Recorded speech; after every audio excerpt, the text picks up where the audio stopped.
चाहिए मुझे मिल गई, क्योंकि यही साधु लोग भी भगवान से मांगते, हे प्रभु, भगवान शिव ने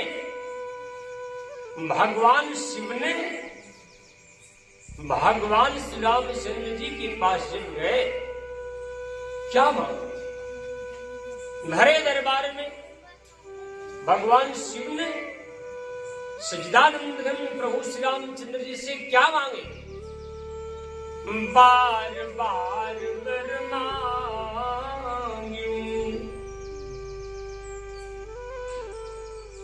हर्ष देहूं श्रीरंग, पद सरोजन पायनी,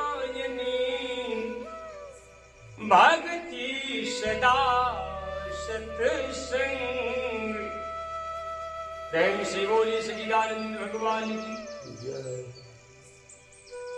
प्रभु, हे मेरे आराध्य, हे मेरे उपास्य देव भगवान, मुझ पर अगर प्रसन्न है, बार बार मैं आपसे यही मांगू, हमें अपने चरणों की भक्ति दीजिए। हर्षित होकर, प्रसन्न होकर मुझे यही दीजिए। क्या? बार बार वर मांगूं, हर्षि देहूं श्रीरंग। हे श्रीरंग, रामचंद्र जी श्रीरंग हैं। श्री लक्ष्मी को कहते हैं, श्री लक्ष्मी को कहते हैं। भगवान श्री रामचंद्र जी के शरीर में सदा लक्ष्मी रमण करती है, भक्ति रमण करती है, भक्ति रमण करती है।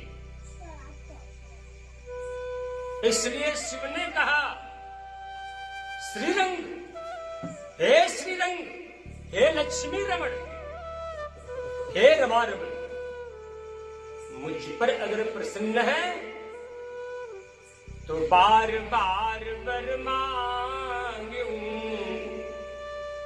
हर्ष देहूं श्री रंग, पद सरोजन पायनी। अपने चरणारविंदों की भक्ति हमें प्रदान कर दीजिए। पद सरोज, अपने चरण कमल, अनपायनी। और ये भी भक्ति हमें केवल भक्ति नहीं, सदा सत्संग भक्ति के साथ, हे सच्चिदानंद, हे सर्वांतर्यामी, हे विश्वात्मन, हे विश्वरूप, हमें भक्ति संपन्न सत्संग दे दीजिए। हमारी यही कामना है। ए शिव, आपके शरण का अनुरागी शिव, आपसे यही मांग करता है। भगवान शिव ने भी भगवान श्री रामचंद्र जी से भगवान राम के चरणारविंदों की भक्ति मांगी, वो भी सत्संगति के साथ। सत्संग भी और भक्ति भी हमें दोनों प्रदान कर दीजिए। बस हमारी यही इच्छा है।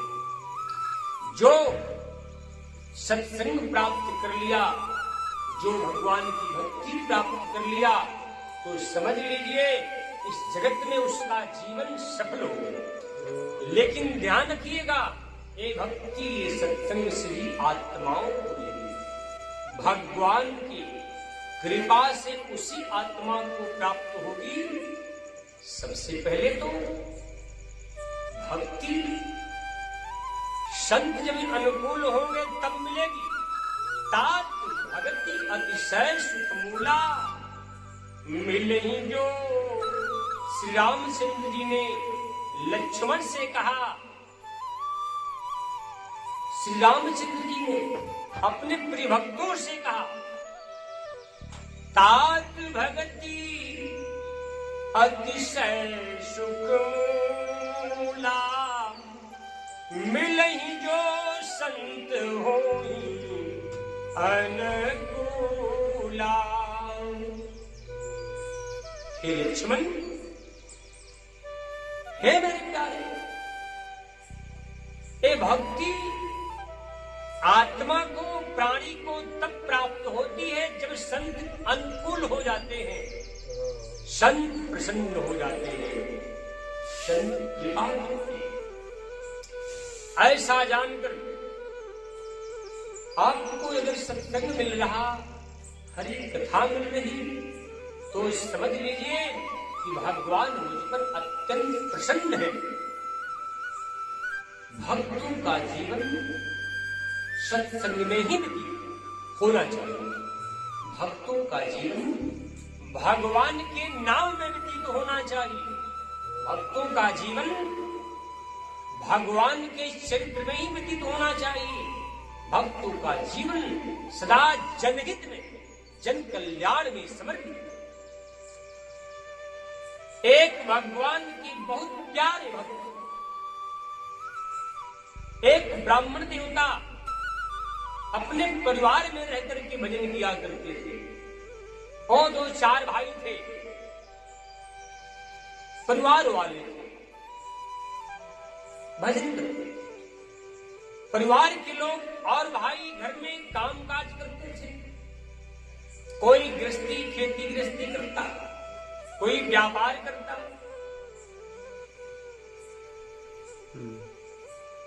कोई और आदि आदि अपने घर में काम करते। लेकिन एक ब्राह्मण भगवान के अनुरागी, श्री कृष्ण के अनुरागी थे। उनके जीवन में केवल ईश्वर भक्ति थी। और श्री कृष्ण के चरणों का प्रेमी थे। सदा वो भगवान श्री कृष्ण के मुख से प्रकट हुई गीता का अध्ययन करते। अमृतमय गीता के स्वरूप को, गीता जी के शब्द अपने हृदय में सदा धारण करते, गीता का पठन पाठन किया करते थे। जैसे आप लोग कथा सुन रहे हैं आज विगत वर्षों से, वैसे ही वे भी ब्राह्मण देवता भक्तों को, शिष्यों को कथाएं सुनाया करते थे।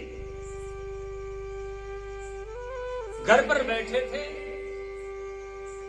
अपने घर पर जब रहते थे तो बहुत सारे शिष्य आ जाते, बहुत सारे सेवक आ जाते, गीता को व्यवस्थित करके आसन देकर कथा शुरू करते थे।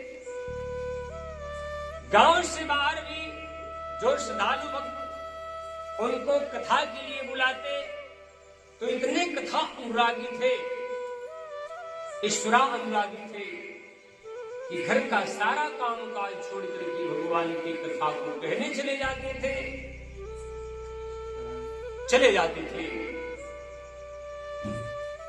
एक दिन क्या हुआ, किसी शिष्य के घर ब्राह्मण देवता कथा कहने के लिए चले गए। परिवार में तनाव पैदा हुआ। घर के लोग आपस में वार्तालाप किए कि अन्य भाई एक तो घर का कुछ काम धाम करते नहीं, हम लोग कोई व्यापार में, कोई कृषि में, हर कुछ काम करते हैं। एक कहीं से आते केवल खाना है, बस गीता को उठाकर पढ़ना है, यहां वहां जाकर गीता सुनाना है, बस इनका यही काम है, कुछ लेना न देना। एक कब तक चलेगा? ऐसे परिवार नहीं चलेगा। परिवार के लोग उन ब्राह्मण देवता को जो गीता पढ़ते थे, भगवान के सेवक थे, घर पर नहीं थे, कथा कहने गए थे शिष्यों के पास। परिवार के लोग, घर में उनकी धर्म पत्नी थी,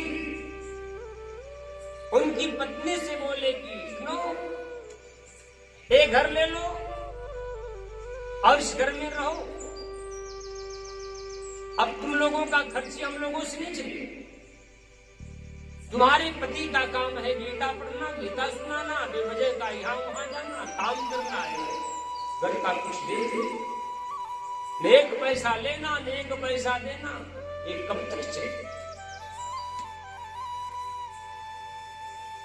एक घर दे दिए उनकी प्रियतमा को, दुल्हन को एक घर दे दिए और कुछ थोड़ा बहुत रकम, थोड़ा ज्यादा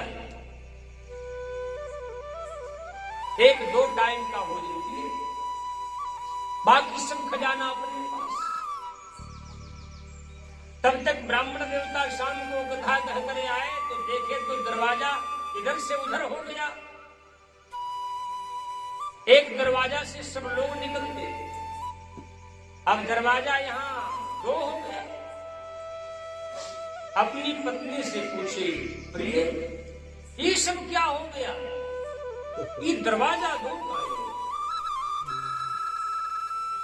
तुम अकेली हो, परिवार के लोग कहां? बड़ी सुशील नारी थी, बड़ी आदर्शवान नारी थी,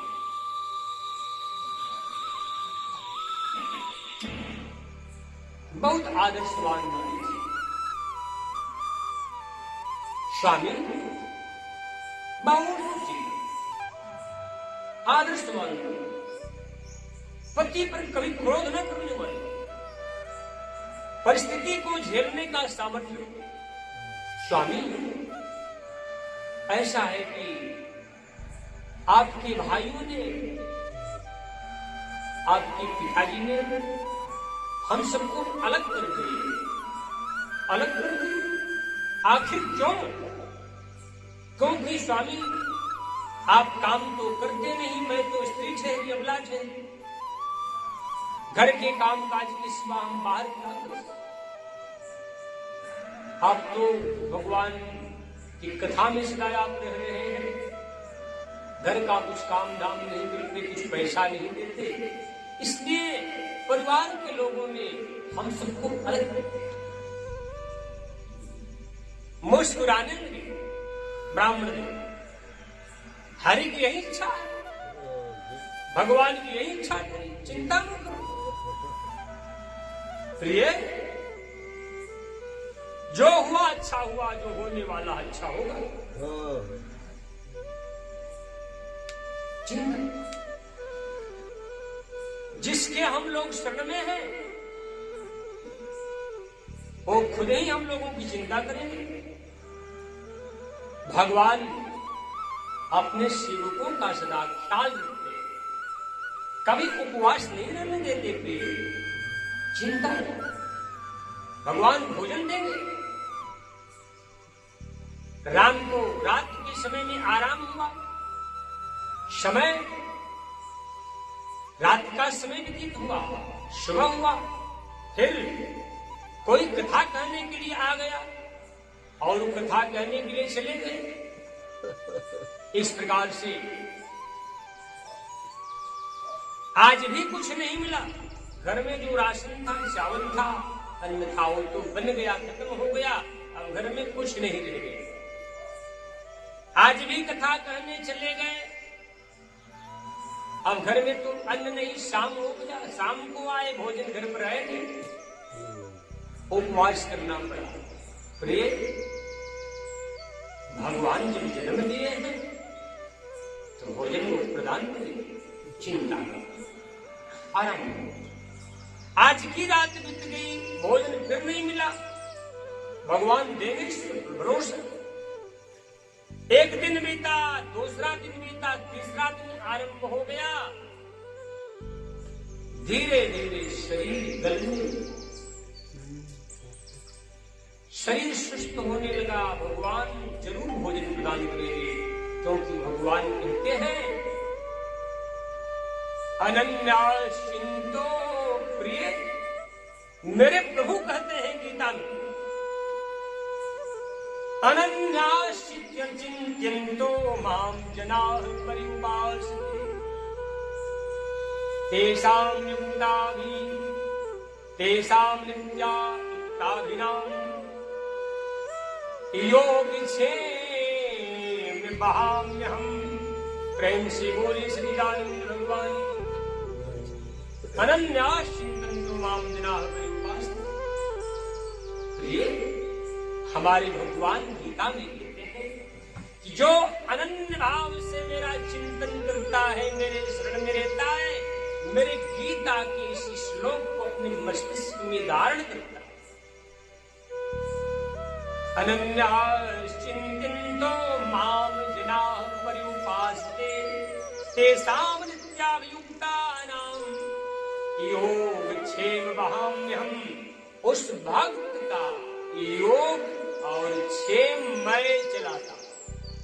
तो अवश्य ही भगवान हम लोगों को भोजन देंगे, ये सत्य है। ये तीसरा दिन आरंभ हो गया, भोजन नहीं मिला, आसरा है भगवान भोजन दे। सो गए, रात बीती, चौथे दिन भी कथा कहने भगवान का चले गए। गीता का पाठ करने चले गए, सत्संग कर रहे हैं, लेकिन उस समय गीता को पढ़ते पढ़ते सत्संग करते करते इंद्रियां काबू में नहीं हो पा रही, शरीर सुस्त हो रहा, मन खिन्न हो रहा, उत्साह कम पड़ रहा। भगवान अब भोजन देंगे, भगवान अब भोजन देंगे, आज देंगे, कल देंगे, करते करते 4 रोज। उस समय ब्राह्मण देवता के मन में आया, गीता का स्तवन कर रहे हैं, गीता का पाठ कर रहे हैं, सत्संग चल रहा है। उस समय गीता के जिस श्लोक में भगवान ने कहा मैं अपने भक्तों का योग क्षेम चलाता हूं, उस समय लाल स्याही लेकर के ब्राह्मण देवता ने उस श्लोक पर लगा दिया कि ये गीता का शब्द झूठा है। भगवान कहते हैं मैं अपने भक्तों का ये क्षेम चलाता हूँ, कभी भूखे नहीं रहने देता, मैं भक्तों का देख रेख करता हूँ। तो भगवान श्री कृष्ण के इस गीता के लेख पर, उनके श्लोक पर स्याही लगा दिए कि भगवान का ये शब्द झूठा।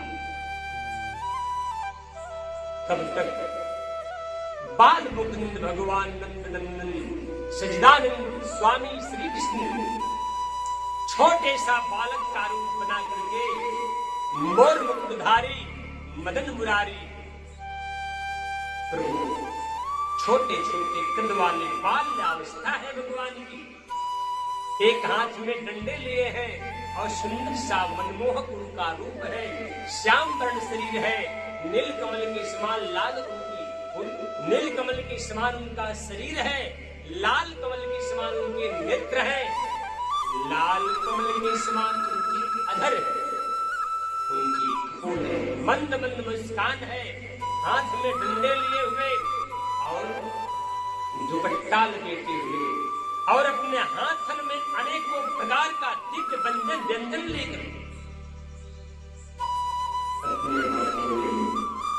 अनेकों प्रकार का दिव्य भोग दिव्य व्यंजन लेकर के उन ब्राह्मण के घर पहुंच गए और माता तुम कहाँ हो, माता तुम कहाँ हो करते करते घर में गए। बड़ी तूतली आवाज माता ब्राह्मणी ने जब सुनी, दरवाजे पर आई, देखती है तो छोटा सा बालक है, बड़ा सुंदर है और हाथ में तो सुंदर सा भोजन लेकर खड़े हैं। बोलो बेटा तुम कौन, ये क्या लिए हो? ब्राह्मणी बालक से जब कहा, बालक ने कहा गुरु माता जी, गुरुदेव ने भोजन दिए हैं और इसको आप ले लो और इसे खा लेना। ब्राह्मणी ने कहा बेटा गुरुदेव पूछेंगे, हमारे पति जी पूछेंगे कि कौन सा शिष्य रहा, उसका क्या नाम, उन्हें क्या बताऊं, तुम्हारा क्या नाम है? तो मैया जब गुरुदेव पूछेंगे कि उसका क्या नाम है, मेरा क्या नाम, तो बता देना जिसके मुख पर आप लाल स्याही लगाए हो, जिसके मुख पर आप लाल स्याही लगाए हैं स्वामी, उसी बालक ने आपको भोजन दिया। ऐसा करके बिल्कुल कुछ ही दूर जाकर के अंदर ध्यान हो गए।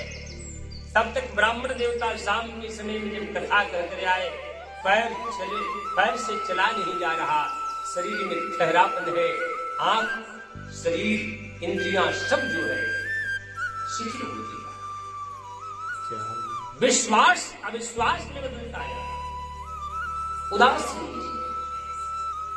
पीड़ा होती है। घर में पत्नी प्रसन्न है, घर में जब प्रवेश करते हैं तो प्रवेश करते ही घर में पत्नी प्रसन्न है और घर से बहुत सुंदर सा भोजन का सुगंध आ रहा, दिव्य भोग। प्रसन्न मन ब्राह्मणी आई, पति के चरणों में गिर पड़ी। पति ने पूछे, आखिर हे प्रिय तुम प्रसन्न क्यों? क्योंकि प्रसन्न क्यों न रहूं स्वामी? क्योंकि आज ऐसा भोजन आपने भिजवाया, कितना सुंदर आपने भोजन भिजवा दिया, ऐसा तो भोजन मैंने जीवन में कभी मैंने नहीं देखा। उस समय ब्राह्मणी ने ऐसा जब अपने पति देवता से कहती है, ब्राह्मण देव बोले कि भोजन मैंने भिजवाया, मैंने कहा भोजन भिजवाया नहीं। एक लड़का आया था, बड़ा सुंदर था, हाथ में डंडा लिया था, मनोहर मोहनी सूरत थी, मंद मंद मुस्कान था, श्याम वर्ण था उसका, और बोला कि हमारे गुरुदेव ने इस भोजन को भेजे, अच्छा नाम उसका बताओ। प्रिय नाम क्या था? ब्राह्मणी ने कहती है कि स्वामी, बहुत पूछने के बाद लड़के ने कहा कि गुरुदेव पूछेंगे कि कौन भोजन लेकर गया तो बता देना, जिसके मुख पर आप लाल स्याही लगाए हैं वही भोजन लेकर गया। लाल स्याही? अरे मैंने बालक के मुख पर थोड़े लाल स्याही लगाई, मैं तो गीता के श्लोक पर स्याही लगाया कि भगवान का एक शब्द झूठा, मैं अपने भक्तों का योग छेद चला गया। कहीं भी हमारे प्यारे नंद नंदन ब्रज नंदन गोपीजन, कहीं गोपीजन भगवान को किसने? श्री कृष्ण तो नहीं, क्योंकि मैंने जो स्याही लाल स्याही लगाया था वो तो गीता की श्लोक पर लगाया। इसका तात्पर्य यही है कि हमारे भगवान ही इस दिव्य भोग को लेकर हम लोगों के घर पधारे हैं। आज हमसे पहले तू ही धन्य हो गई कि मैंने तो अपने प्रभु को देख नहीं पाया प्रिय, लेकिन तेरी आंखें उन भगवान का दर्शन कर ली। मैंने तो अपने प्रभु के प्रति अविश्वास प्रकट किया। भगवान झूठे हैं, भगवान की वाणी झूठी है, लेकिन भगवान ने अपने शब्दों का कीमत रखा। हम धैर्य से टूटकर बिखर गए, मेरा धैर्य जाता रहा, लेकिन भगवान अपने शब्दों पर सदा अटल। प्रिय, कैसे थे मेरे भगवान? उनके नेत्र कैसे थे? उनके पग कैसे थे? उनके हाथ, उनकी अधर, उनके कपोल कैसे, उनके अंग कैसे थे? ब्राह्मणी ने कही, स्वामी मैं अपने मुख से नहीं कह सकती। उसके नेत्र की चंचल चितवन मानो सबको आकर्षित करती है। नेत्र की चंचल चितवन, एक बार इसको देख ले उसको खींच ले, ऐसा सुंदर आकर्षण में उनका सुंदर चेहरा था। भगवान श्री कृष्ण के इस महात्म को, अद्भुत लीला रहस्य को सुनकर के ब्राह्मण देव का हृदय भाव विभोर हो। भगवान, मैं अभागा आपको देख न सका, आप कैसे हैं, आप कौन हैं, हमें क्षमा करो। आप पर मैंने संदेह किया, आप पर मैंने अविश्वास किया, मैं आपकी योग्य नहीं हूं। आप सर्वसमर्थ हैं, सर्वांतर्यामी हैं, सर्वरूप हैं। मैं जड़ ठहरा, मैं मूढ़ ठहरा, मैं मतिमंद ठहरा। हे भक्त वत्सल भगवान, हमें क्षमा कर दो, हमें अपनी शरारत। इस प्रकार ब्राह्मण देवता का विश्वास अटल हो गया। घर में आए, भगवान के दिए हुए पदार्थ को भगवान का जहां प्रतिमा रख करके पूजा करते थे, श्री कृष्ण का जहां गीता रख करके नित्य पाठ करते थे, अपने पूजा स्थल पर गए, भगवान के दिए हुए भोग को भगवान को समर्पित करके और जब ही भोग लगाने जा रहे हैं, तब तलक से भगवान उन ब्राह्मण के इस प्रेम को देखकर बड़ा ही प्रसन्न। भगवान उनकी प्रेम को देखकर बहुत खुश। भगवान ने ब्राह्मण के पास प्रकट हो गए। भगवान को सामने देख करके ब्राह्मण का जीवन आज मृत्यु धन्य धन्य हो गया। चरणों पर गिर गए। भगवान की चरणों पर जब गिर पड़े, उस समय भगवान ने दोनों हाथों से अपने सेवक, अपने दास को उठा करके हृदय से लगाते हुए आशीर्वाद दिए। हाथ जोड़ करके ब्राह्मण देवता ने कहा, भगवान, हमारी अज्ञानता को आप दूर करके, हमारे गलती को क्षमा करके आप मुझ पर कृपा करें, ताकि मैं सदा सर्वदा आपकी सेवा कर सकूं। मेरी स्थिति, मेरी नित्य स्थिति आपके शरणों में बनी रहे। भगवान का दिया हुआ प्रसाद, भगवान का दिया हुआ जो प्रसाद था, भगवान के चरणों में समर्पित, ये आपका है, इसे स्वीकार करो। भगवान कहते हैं, पत्रम पुष्पम फलम तोयम यो मे भक्त्या पृच्छति तदहं भक्ति प्रश्नामि प्रेतात्मना। जो भक्त पत्र और पुष्प, फल, जल आदि मुझको समर्पित करके अगर ग्रहण करे, तो मैं उस भक्त के दिए हुए प्रेम प्रसाद को मैं दौड़ करके खाता। आज कोई भी वस्तु ब्राह्मण देवता ग्रहण करते थे, तो अपने इष्ट देवता भगवान को समर्पित करके ग्रहण करते। आज भी भगवान के द्वारा दिया हुआ दिव्य भोग था, उसे समर्पित करके ग्रहण करने गए, स्वीकार करने गए। भगवान ने उनके भाव पर प्रसन्न हुए, खुश हुए। भगवान से उन्होंने शरणों की भक्ति मांगी। भगवान ने दर्शन दे करके और अपने साकेत धाम, परम धाम में चले गए और बोल दिए कि जाओ, सदा प्रसन्न रहोगे, मेरे परम धाम पूरा होगे। ये है भगवान के चरणों की सेवा का प्रभाव। भगवान पर जिसका दृढ़ विश्वास सिद्ध हो गया, जिसकी नित्य स्थिति हो गई, थोड़ा विलंब हो गया, भगवान आपके धैर्य की परीक्षा लेंगे। भगवान ने कहा,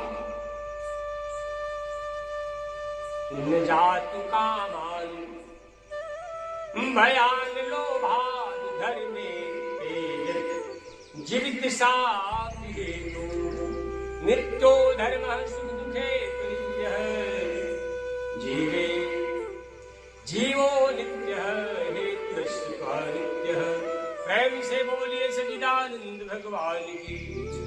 न जातु कामान भयान लोभाद, प्राणी को काम के वशीभूत होकर, प्राणी को लोभ के वशीभूत होकर, प्राणी को भय के कारण कभी अपने धर्म का त्याग नहीं करना चाहिए। न जाने कब कहां इस रूप में भगवान आ जाए, इसका कोई मेरे भय। जो पढ़ाता है परीक्षा भी वही देता है।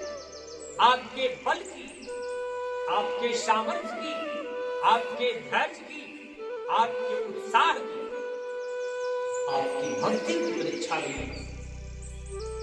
भगवान ही देंगे, इष्ट देवता लेंगे आपके। भक्त का जीवन जब इष्ट पर समर्पित होता है तो इष्ट देवता भी अपने भक्त को जांचते हैं, देखते हैं, कष्ट देकर जांचते हैं, दुख देकर देखते हैं कि हमारे मार्ग को छोड़ देता है या हमारे मार्ग में अटल और स्थित रहता है। आज ब्राह्मण देवता ने भी अपनी भक्ति में सफल हो गए, परिणाम में भगवान का परम आनंद प्राप्त हुआ, परम शांति मिला। जीवन जब तक रहा ब्राह्मण देवता ने भगवान का नाम जपते रह गए, गीता अध्ययन करते रह गए, सदा भक्तों की अंदर कथा को सुनाते रह गए और फिर मरणोपरांत भगवान श्री कृष्ण का चिंतन करते करते अपने शरीर का क्या। आज भी कोई भक्त भगवान की शरण में हो, भगवान के प्रति समर्पित अगर हो तो भगवान भी उसका सुरक्षा करते हैं, देख लेते। बस आपके अंदर अटल विश्वास की आवश्यकता है। बट विश्वास अचल निज धर्मा, बट विश्वास अचल निज धर्मा, तीरथ राज समान जशु कर्मा। बट विश्वास, भक्त अपने धर्मों में अटल विश्वास रखना चाहिए। वो अक्षय वट है, जैसे प्रयागराज में अक्षय वट है जिस वृक्ष का कभी नाश नहीं होता, उसी प्रकार भक्तों का विश्वास, अपने धर्मों में अटल विश्वास की मेरा धर्म है, भगवान का नाम जपना मेरा धर्म है, भगवान का गुण गाना मेरा धर्म है, संत का समागम करना मेरा धर्म है, परोपकार करना मेरा धर्म है, संतोष रखना मेरा धर्म है, अपने मन को आदि मेरा धर्म है, मन से, वचन से, कर्म से किसी भी प्राणी को कष्ट न देना मेरा धर्म है, गिरे हुए को उठाना मेरा धर्म है, सदा सर्वदा कोई परमात्मा की स्वरूप का चिंतन, इसका नाम है निज धर्म। इस आत्मा का आप शरीर नहीं है, आप तो आत्मा है, शरीर में फंस गए। शरीर एक आवरण केंद्र है, एक पर्दा है। जैसे आकाश से निर्मल, आकाश से आया हुआ निर्मल जल मिट्टी का संसर्ग पाकर के मैला हो जाता, उसी प्रकार यह परमात्मा का चेतन स्वरूप जीवात्मा माया का संप्रेषण हो जाने से, एक प्राकृतिक का संबंध पाने से ये आत्मा की एक मैला सा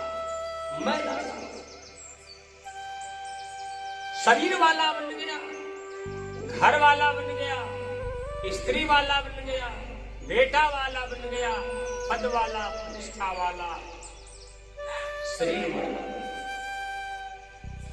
एक अज्ञान आप ये नहीं जो आप देख रहे हैं, आप शरीर वाले नहीं, आप स्त्री परिवार वाले नहीं, आप तो परमात्मा का रूप होने से परमात्मा का रूप ऐसा जानकर के जो सदा भगवान के रूप में स्थित है कि परमात्मा सर्वांतर्यामी है, सर्वरूप में है, मैं संसार का नहीं, मैं तो भगवान का हूं। ऐसे आत्माओं के अंदर भगवान सदा वास होता है। भक्तों को ऐसे ही रहना चाहिए। मैं अनेकों प्रकार के भक्तों की कथा उदाहरण स्वरूप में आपको बताता हूं, बार बार बताता हूं, ताकि आप लोग सीखें और अपने जीवन को भी भगवान के भक्तों के बनाए हुए पद चिन्हों पर चल करके अपने जीवन को आप सजा दीजिए, अपने जीवन को निर्मल बना दीजिए। अतीत से वर्तमान का जन्म होता है, अतीत हमारा गुरु है। भगवान के बहुत सारे प्रिय भक्त भी अनेकों प्रकार के भक्त हो चुके हैं। ध्रुव प्रहलाद जी, ध्रुव जी महाराज, प्रहलाद जी महाराज, सुखदेव जी महाराज, संतादि आदि ऋषिगण, ऐसी ऐसी विभूतियां पैदा हो चुकी है। आज उन सबके स्वरूप को देख उनके बनाए हुए लकीर पर पद चिन्हों पर चल करके हम भी अपने जीवन को सार्थक बना सकते हैं। ऐसा जान करके सदा आप लोग भगवान की शरण में रहिए, क्योंकि भगवान का एक स्वभाव है, गए शरण प्रभुरातों, जो शरण में आ जाता है भगवान की, भगवान और शरणागत अपना शरण प्रदान करते, कभी उदास नहीं होने दे, कभी निराश नहीं होने दे। जिस प्रकार से आप भगवान को बुलाएंगे, भगवान भी आपको उसी प्रकार से दर्शन देंगे। प्रेम से बोली श्री राम भगवान